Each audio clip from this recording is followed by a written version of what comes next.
encontrar desde el capítulo 3 en adelante la tragedia y la experiencia del dolor de la existencia humana. El pecado entró en Génesis capítulo 3. Inmediatamente encontramos que Caín asesina a su hermano Abel y las lágrimas golpean el corazón de un padre y de una madre al haber perdido a su hijo y saber que su hijo, uno de ellos es víctima y el otro es victimario. Y como la Biblia es el único libro del mundo que no esconde la vida de sus hombres y mujeres, este libro santo que Dios nos ha revelado nos enseña quién es Dios, pero también nos describe quién es el ser humano. Y si usted ha leído en sus 1189 capítulos, la mayoría de los capítulos de la Biblia nos narran la experiencia del dolor, de la desgracia humana y de las lágrimas que han venido como resultado de las malas decisiones del ser humano. Usted lee la Biblia y va a encontrar grandes tragedias, lágrimas de padres, de madres, de cónyuges, de familias enteras, de pueblos enteros. Lágrimas de jóvenes, lágrimas de niños y por niños. Y esto nos dice que el ser humano está siempre acompañado del dolor en toda su existencia. Por eso después de Adán y Eva, las grandes tragedias en la historia de la Biblia narran los dolores aún de aquellas personas, no solo de los que no conocen de Dios, sino aún de los que fueron llamados por Dios, porque esto nos recuerda que el ser humano está en restauración constante. Y aunque ya conocemos de Dios, nuestra humanidad nos traiciona si nos descuidamos y nos desconectamos por algún momento de Dios. Por eso fue que cuando Jesús narra en el capítulo 5 las bienaventuranzas, no es casualidad que como su segunda prioridad en las bienaventuranzas diga: bienaventurados los que lloran, porque ellos recibirán consolación. Este mundo necesita consuelo.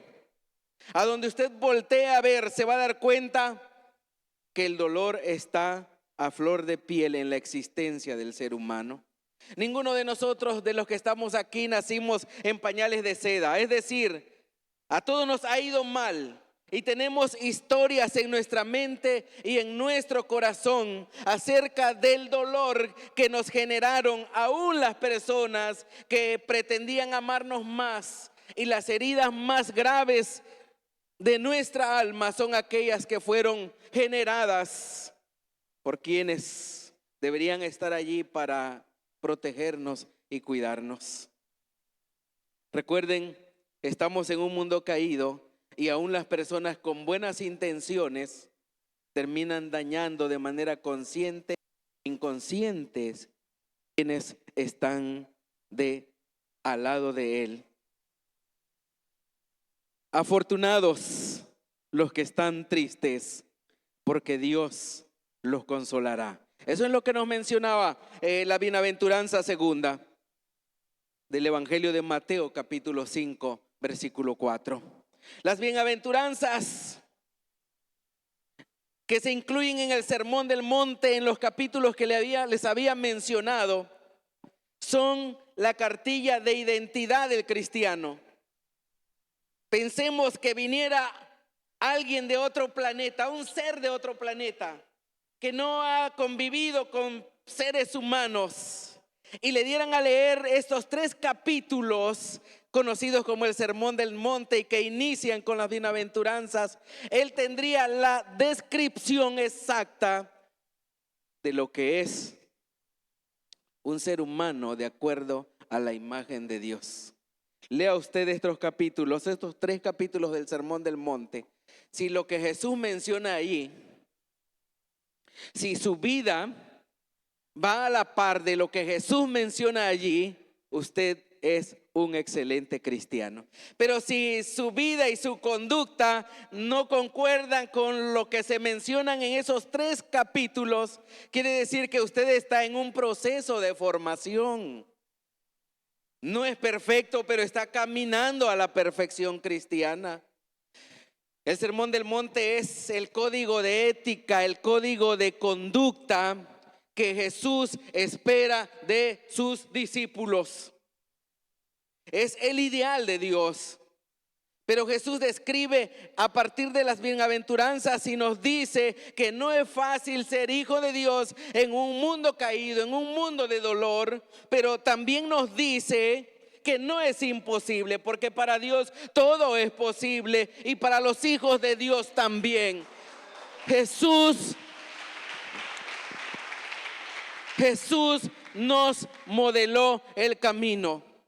Todo lo que tú has vivido y experimentado en tu existencia humana, esos sentimientos encontrados del dolor, de la desesperanza, Jesús lo sintió. Él experimentó la sensación del abandono, de la persecución, de la escasez, del trabajo difícil de la vida para poder existir o vivir. Él experimentó los sentimientos de la traición y del abandono también. Todos los sentimientos que te han generado dolor en esta vida, Jesús los experimentó. Y es fácil decirle a alguien, perdona cuando te han traicionado. Jesús lo dijo y lo predicó en sus sermones, y en el Sermón del Monte también lo predicó.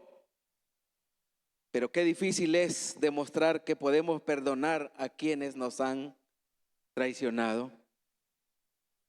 Jesús lo dijo a corazón abierto mientras estaba en la cruz, con sus brazos extendidos y con el corazón descubierto. Había experimentado el abandono de sus discípulos, la traición de aquellos a quienes él había servido, a quienes había predicado, a quienes había sanado, a quienes les había hecho milagros en su vida. Muchos de ellos estaban en aquella mañana gritando en la multitud que Jesús fuera crucificado. Y Jesús, a corazón abierto, le dice al Padre en sus primeras expresiones en la cruz: Padre, perdónalos porque no saben lo que hacen. Jesús sintió la expresión o la sensación del dolor mismo, demostrando que él mismo no estaba exento de haber experimentado el dolor. Afortunados los que están tristes, porque Dios los consolará. Afortunados. El mundo nos enseña a ocultar nuestra tristeza. Usted entra en cualquiera de las plataformas sociales y usted va a ver gente muy feliz, gente próspera, gente exitosa. Regularmente nunca subimos una selfie con lágrimas en nuestro rostro, ¿verdad? Nunca subimos una selfie cuando estamos allí pasando un momento de quebranto y de dolor. La sonrisa fantástica está allí en las redes sociales, porque el mundo nos ha enseñado, la sociedad nos ha enseñado que el dolor no debe expresarse, no debe experimentarse. Por eso cuando usted experimenta alguna sensación de dolor físico, inmediatamente va y busca la asistencia médica, la medicina. Cuando usted está padeciendo algún dolor moral, sentimental y siente que no aguanta más, el ser humano acude a buscar ayuda con los que han estudiado la salud mental.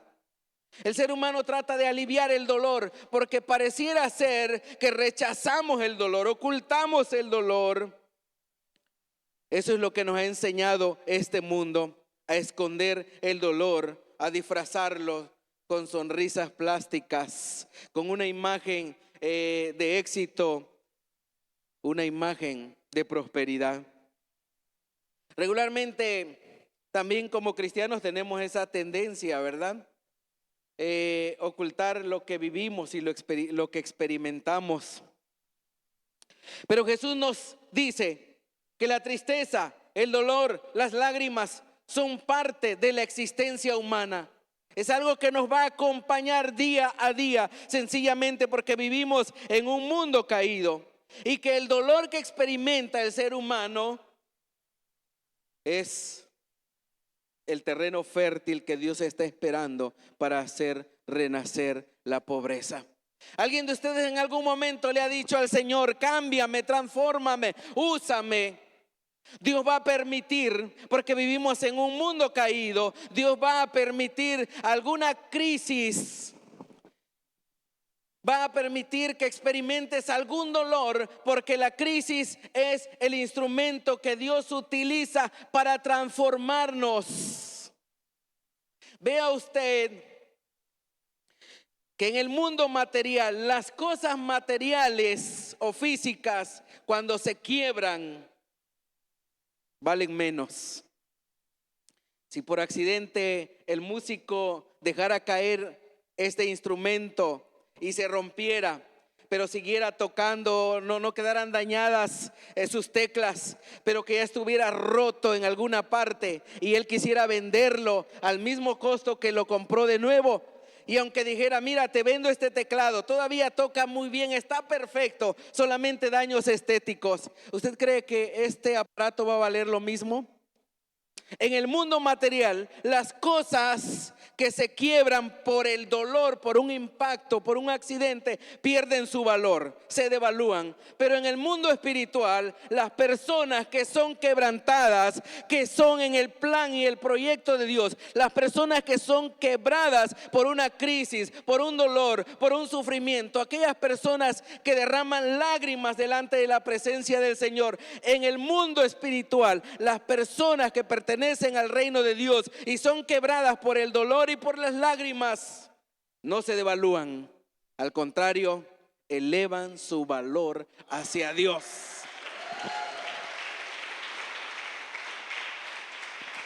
Es cuando entendemos por qué Jesús dijo: bienaventurados los que lloran, los que experimentan crisis. ¿Sabe usted?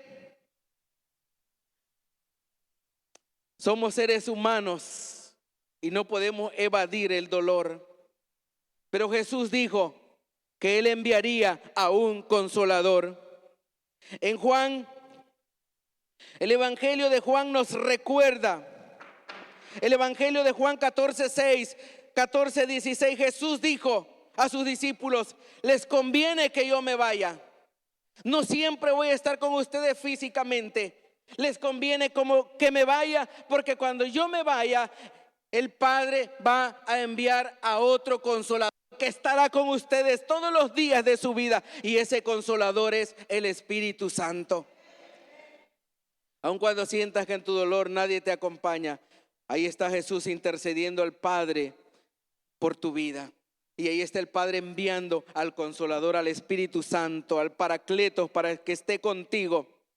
No de balde dice la palabra, Isaías 61:13, la promesa de Dios diciendo: Dios va a dar aflicción a los afligidos de Sión, gloria en lugar de ceniza, oleo de gozo en lugar de luto, manto de alegría en lugar de espíritu angustiado. El ser humano ha experimentado luto, dolor, pérdida siempre. Y no necesitamos tener una pérdida de un ser amado para sentirnos en luto o en duelo. Y solo los que han vivido esta experiencia saben a lo que me refiero. Hay duelo cuando se muere la confianza. Hay duelo cuando las personas nos traicionan, nos engañan, nos abandonan. Hay duelos que el ser humano experimenta desde la niñez hasta la época de la edad de un anciano.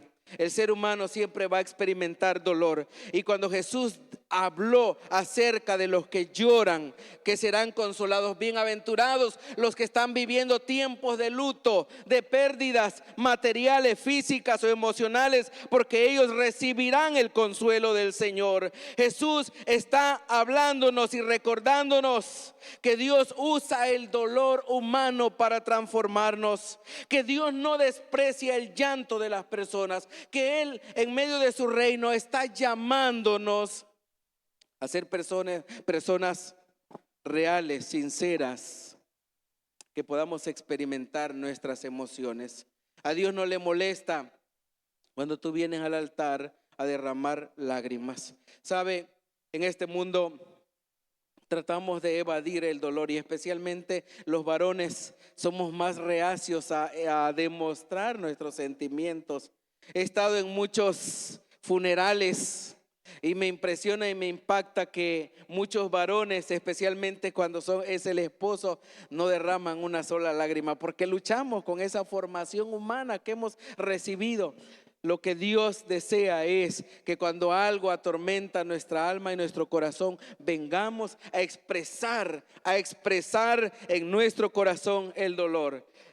Tan importante es, porque lo es la bienaventuranza número 2 que Jesús mencionó. Tan importante es que uno de los 66 libros de la Biblia lleva el nombre de dolor. ¿Sabe usted qué libro es? El libro del cómo, el libro del duelo, el libro de las lamentaciones.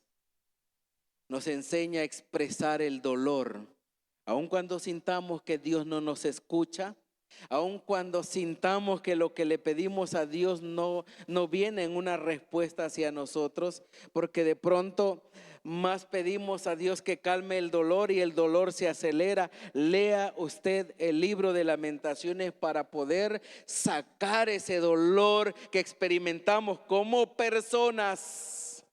El libro de Lamentaciones está allí para enseñarnos que hay que expresar nuestro dolor delante de Dios, no porque Dios necesite un informe nuestro para que nosotros le expliquemos lo que está pasando. Está allí sencillamente para enseñarnos a hablar, a expresar, a decir lo que sentimos, lo que nos lastima, a derramar nuestra alma delante del Señor. Ya los salmos del lamento como el 34:18 nos dice: cercano está Jehová a los quebrantados de corazón y sana a los contritos de espíritu.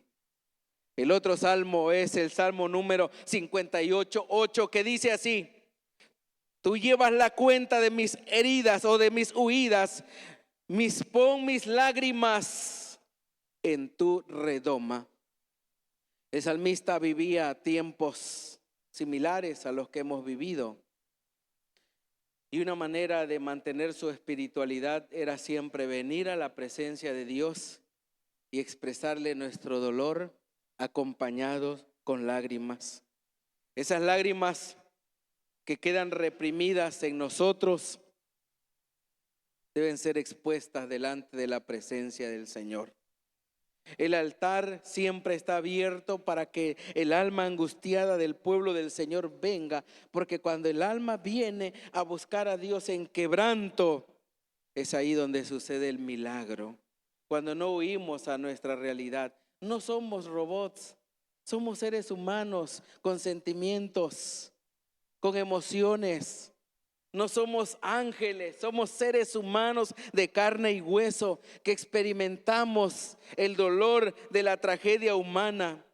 Y en esta bienaventuranza Jesús nos habla de que aún el dolor puede ser la vía correcta sobre la cual canalizar un lenguaje espiritual de crecimiento, un lenguaje espiritual que nos acerque a Dios. Dios anhela celosamente que nosotros estemos tiempos a solas con Él.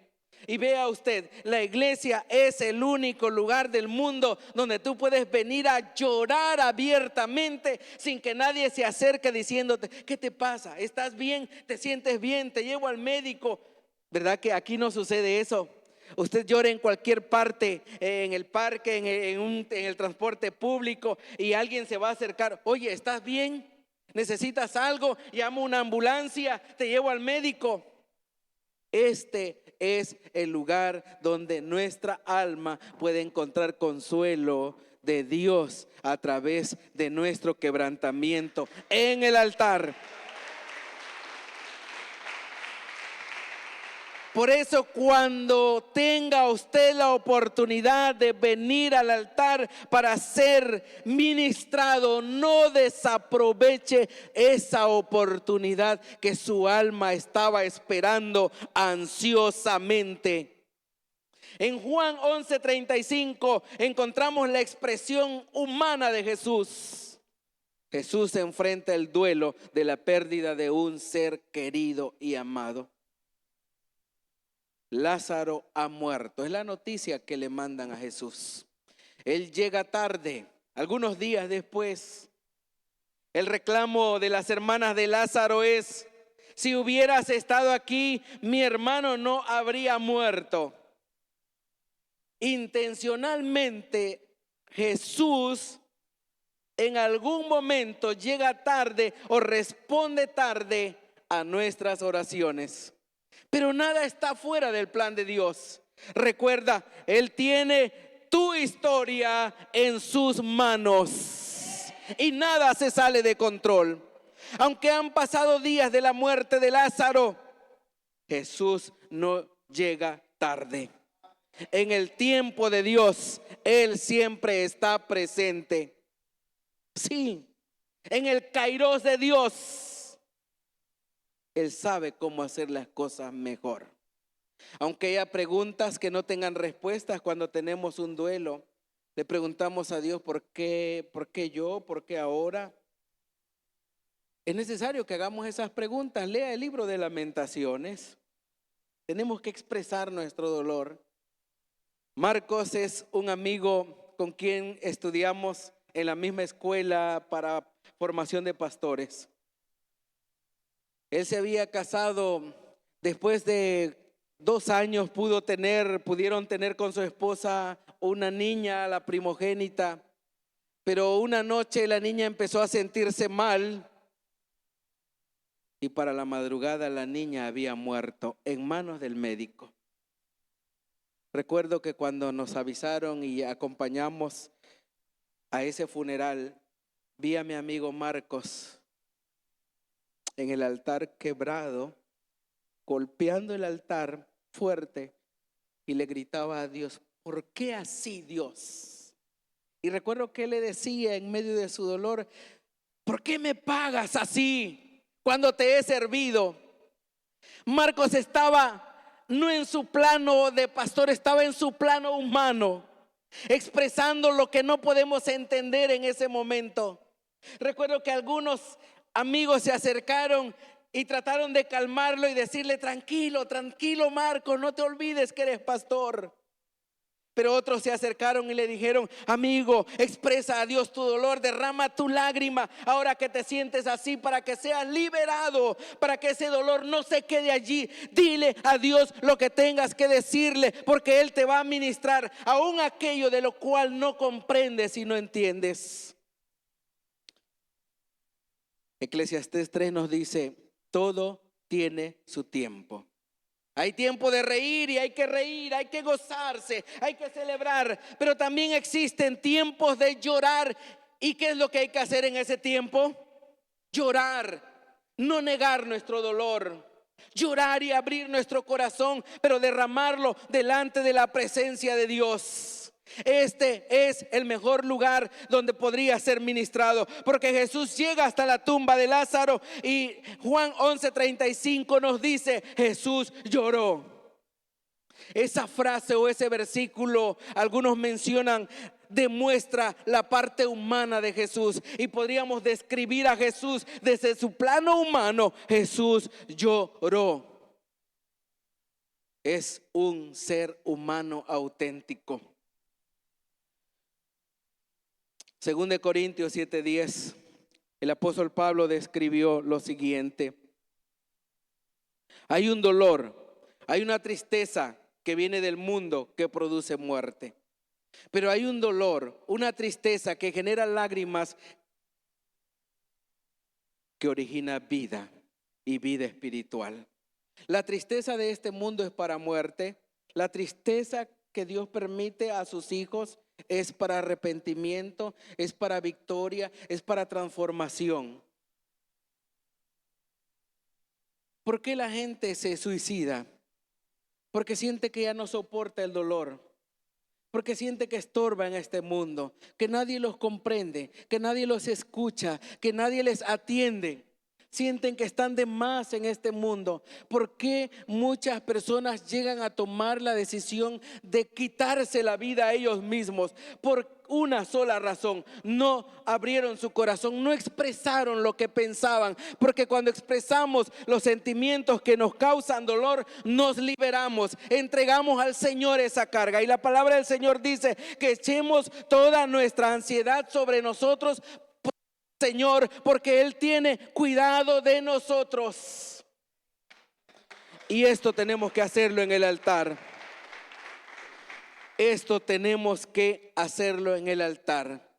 Y un corazón quebrantado en el altar, expresado por medio de lágrimas, es la expresión de un corazón que está buscando transformación. Muchas historias hay en la Biblia acerca de del dolor humano. Una de esas tantas historias lo podemos encontrar en el primer libro de Samuel, en el capítulo 1, versículos del 1 al 20. Cualquier parecido con la realidad no es coincidencia. Ana está experimentando un dolor que no es físico. Ana está expresando el dolor que genera una infidelidad, porque el hombre tenía 2 mujeres. Y con la otra tenía familia, y con Ana no podía engendrar. Y ese era el dolor que le estaba consumiendo la vida de esta mujer, una mujer temerosa de Dios, una mujer que es sierva de Dios y no encuentra otro lugar más óptimo, más claro, no encuentra un mejor lugar que venir a los pies de su Señor, a venir a buscar a Dios en el altar del tabernáculo allá en Silo. Y un día llegó y derramó su alma delante del Señor. Pasaron horas y horas y ella estaba orando sin expresar tantas palabras del dolor, pero sacando sus lágrimas y sus pensamientos en el altar. Tanto que el pastor del tabernáculo, el sacerdote, fue y le dijo: Ana, no sé si sigas orando, sospecho que estás borracha, levántate, vete. Y Ana se levantó después de un tiempo. Nadie entiende el dolor de las personas a menos quien esté tan cercana a ella. Y veamos esta historia muy conocida por ustedes. Una tristeza que fue expuesta en el altar, una respuesta que vino de parte de Dios tiempo, meses después. Hasta allí, hasta ese momento, Ana sufría en silencio. Hay una tristeza que le consumía, el dolor que solamente han experimentado o pueden dar testimonio de ello aquellos o aquellas personas que lo han vivido. Porque muy fácil es decir desde el exterior: échale ganas, perdona, procesa tu duelo. Es muy fácil decirlo. Solo quienes han vivido y han superado saben lo que cuesta salir de allí. Pero veamos, nada es imposible para el Señor. Ana trajo su dolor delante del Señor. Y la escritura en 1 de Samuel 1:10 nos describe: con amargura del alma oró a Jehová y lloró abundantemente. ¿Qué les parece? Jesús dijo: bienaventurados los que lloran, porque ellos recibirán consolación. Dios no desprecia el llanto de sus hijos expresadas en el altar. Este es el mejor lugar. Cuando Jesús mencionó las bienaventuranzas en ese sermón del monte, vea cómo inicia el capítulo 5. Dice: viendo la multitud, subió al monte, y sentándose Jesús, vinieron a él sus discípulos. Los maestros griegos de la época, buenos oradores, buenos parabolistas, buenos comunicadores, regularmente cuando tenían a sus discípulos, ellos daban sus mejores enseñanzas filosóficas de pie, mientras los alumnos están sentados. Jesús nos enseña que Él trae valores del reino, y los valores del reino son contrarios a los valores del mundo. Lo que el mundo aprecia, lo que el mundo tiene en gran valor, para los valores del reino es lo contrario. Jesús dijo: bienaventurados los que lloran, ellos son dichosos. En el mundo el llanto es símbolo del dolor, de tristeza, de debilidad. Por eso no hay que expresarlo. En el reino de Dios es todo lo contrario. ¿Se acuerdan cuando Jesús llamó a sus discípulos? Al último abrió la convocatoria a todos y les dijo: quien quiera salvar su vida por causa de mí, la va a perder. Son los valores del reino contrarios a los valores del mundo. Y el Sermón del Monte, empezando por las bienaventuranzas, demuestran los valores del reino de Dios. Vamos a contracorriente del mundo. Hay cosas que el mundo no entiende, pero hemos nosotros encontrado la vida en este lugar por la enseñanza de Jesús. Bienaventurados los que lloran, los que han vivido en duelo, los que han experimentado pérdida. Jesús no está romantizando la tristeza, no está haciendo eso, pero está enseñándonos a nosotros, seres humanos, a dejar esto, a experimentar, a ir avanzando en nuestra espiritualidad. Hay que venir ante la presencia del Señor para saber que Dios es tu sanador. Necesitas estar enfermo, ¿verdad? Para saber que el Espíritu Santo es tu consolador, necesitas haber experimentado el dolor. La promesa de Jesús está presente. Él es nuestro consolador. Usted ha leído Isaías capítulo 61, versículo 3. Si usted ha leído el libro de Isaías, se va a dar cuenta que del capítulo 1 hasta el capítulo 39, el profeta habla sobre un dolor que hay que evitar por causa del pecado. El pecado de la nación de Israel había llegado a su límite y Dios había dicho: hasta aquí, ya no más. Había llegado al límite. Y el profeta Isaías, desde el capítulo 1, desesperado, trata de evitar un dolor innecesario, porque hay dolores que son innecesarios, que no teníamos por qué haberlo vivido, pero hay dolores que nosotros provocamos por nuestra humanidad caída, por nuestra necedad, por nuestra negligencia humana. Porque el ser humano está inclinado al mal de continuo. A diario tenemos que luchar por no provocarnos dolores innecesarios. Y usted y yo hemos vivido dolores innecesarios. Hay dolores que son inevitables, pero hay dolores que nosotros mismos nos los generamos. Hasta el capítulo 39, vea usted las consecuencias del pecado de una nación. El gobierno más poderoso del planeta llega hasta Jerusalén a destruirlo. Nabucodonosor destruye el templo, la ciudad de Jerusalén, destruye a los sacerdotes, a los profetas. Hace lo que hicieron los terroristas hace 2 años, que sin causas pueden llegar a derramar sangre de cualquier sociedad. Eso lo hizo Nabucodonosor en esas mismas tierras hace muchos años. Capítulo 39 nos habla del exilio de Babilonia. Los sobrevivientes en duelos tuvieron que dejar su país, irse a una nación diferente, de cultura diferente, aprender otro idioma. Los sobrevivientes estaban allá experimentando el dolor. Sin embargo, Dios habló que un día los que habían padecido dolor regresarían. Y ahí están los salmos del post-exilio.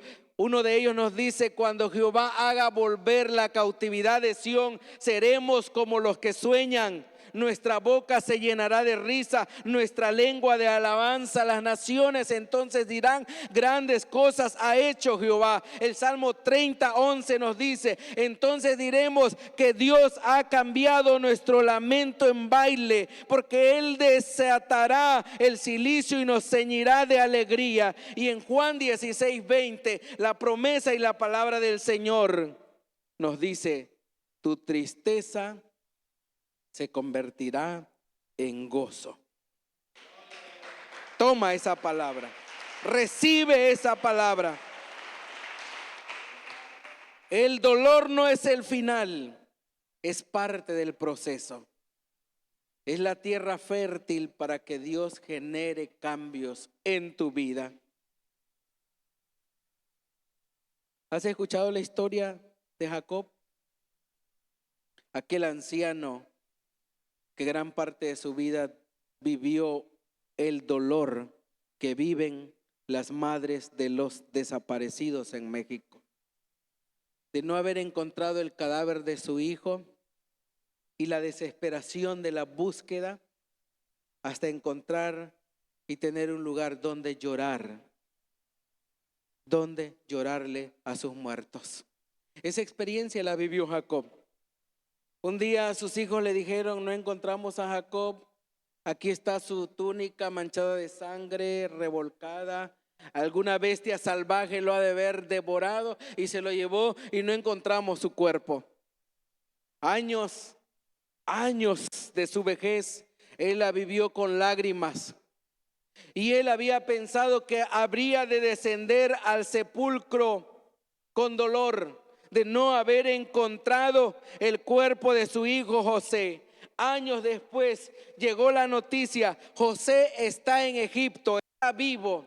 Pero esa no es la noticia grande. La otra noticia es: José está vivo y José es el segundo gobernante de Egipto después del faraón. Tu hijo está vivo. Y cuando la noticia llegó a él, su espíritu revivió, porque el dolor lo había hecho que viviera o estuviera muerto en vida, como muchas personas. Y le dijeron: tu hijo José está vivo. Y él entró en ese momento en crisis y dijo: no lo creo.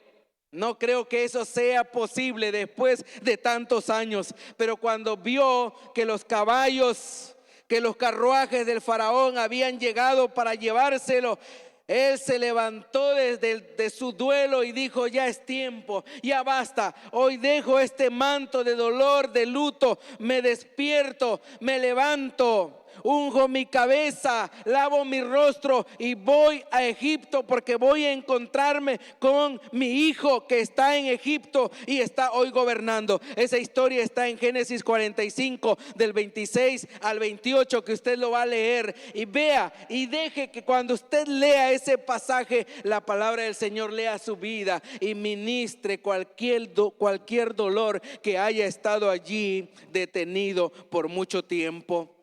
Hemos visto la historia de la esterilidad de Ana, cómo Dios después le dio la promesa, y el hijo que tuvo Ana como respuesta a las oraciones en el altar fue el primero y más grande de los profetas del Antiguo Testamento, el profeta Samuel, el profeta que llevó a la nación de Israel a un cambio de régimen político en su tiempo e hizo prosperar a la nación.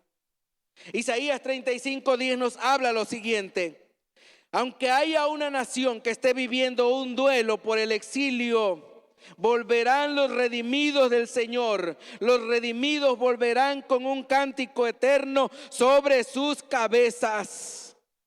Vendrán nuevos tiempos. Hermanos, la tristeza y el dolor no expresado nos pueden destruir nuestra humanidad y nuestra espiritualidad. Por eso Jesús dijo: bienaventurados los que lloran, porque ellos recibirán consolación. Yo no conozco tu historia, pero Dios sí la conoce. Él sabe que hay dolores que hemos ocultado por mucho tiempo y que necesitamos ser ministrados constantemente. ¿Quisieras que el Señor lea tu vida en este momento y sane aquello que está allí deteniendo el crecimiento de nuestra espiritualidad? Avánzate unos pasos más de lo que ya diste para llegar hasta este lugar y oremos juntos en el altar. Este es el momento para expresarle al Señor nuestra vida. ¿Nos ponemos de pie? Este es el momento y la oportunidad que el Señor estaba deseando tener en esta cita divina contigo en este día. Bienaventurados los que lloran, dijo Jesús. Ellos recibirán consolación.